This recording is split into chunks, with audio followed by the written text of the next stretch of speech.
కాలుష్య నివారణ కోసం అధికంగా ఎలక్ట్రిక్ వాహనాలు వాడే విధంగా ప్రభుత్వం ప్రోత్సాహక చర్యలు తీసుకుంటుందని రాష్ట్ర రవాణా శాఖ మంత్రి పొన్నం ప్రభాకర్ తెలిపారు.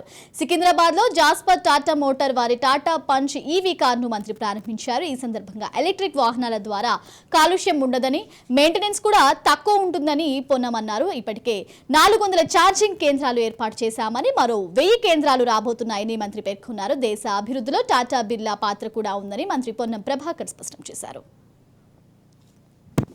ద్వారా పొల్యూషన్ కావచ్చు, మెయింటెనెన్స్కి సంబంధించి ఉదాహరణకు 100 రూపాయల పెట్రోల్ అయితే 10 రూపాయల మెయింటెనెన్స్ లోపల ప్రయాణం చేసేటువంటి విధంగా, మళ్ళీ దానికి సంబంధించిన మెయింటెనెన్స్ లేకుండా ఉండేటువంటి యొక్క పొల్యూషన్ ఫ్రీ వెహికల్స్ను తప్పకుండా ప్రభుత్వం ప్రోత్సాహపరుస్తుంది.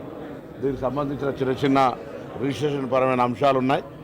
వాటన్నింటినీ తీసుకొని ముందుకు పోయి తెలంగాణ రాష్ట్రంలో కూడా ముఖ్యంగా హైదరాబాద్ పొల్యూషన్కు సంబంధించి మన నగరాన్ని కాపాడుకోవడానికి అధికంగా ఎలక్ట్రికల్ వెహికల్స్ వాడే విధంగా ప్రభుత్వం కూడా ప్రోత్సాహపరిచే చర్యలు తీసుకుంటుంది.